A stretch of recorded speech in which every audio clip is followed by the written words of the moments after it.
Hello friends, मैं एक बार फिर आपके सामने आपके लिए एक और सोशलॉजी से रिलेटेड लेक्चर लेके हाज़िर हूँ। मेरा नाम मोहम्मद नौफल सफ़ान है और I belongs to sir Naufal's academy, Latifabad, Hyderabad.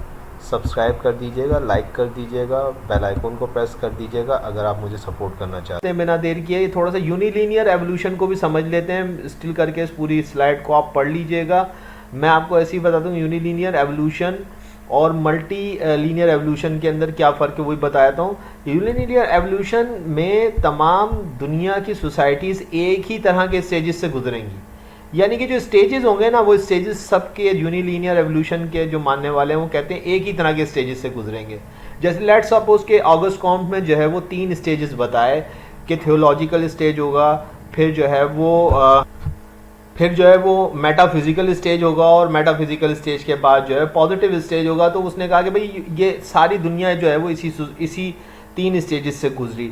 लेकिन मल्टी लीनियर एवोल्यूशन के अंदर ज़रूरी नहीं कि पूरी दुनिया की तमाम सोसाइटियाँ, यानी कि मिसाल तो पाकिस्तान के अंदर की भी सोसाइटियाँ, तो अमेरिका के अंदर बैठी हुई सोसाइटियाँ, वो सारी की सारी जो है वो एक ही तरह के एवोल्यूशन से गुजरे, ज़रूरी नहीं है। ठीक है जी। तो मल्टी लीनियर एवोल्यूशन थोड़ा सा डिफरेंट होगा। तो ये दो तरह के दोनों हैं एवोल्यूशनरी थ्योरीज, लेकिन यूनिलीनियर और मल्टी लीनियर एवोल्यूशंस के अंदर आपको डिफरेंस पता चल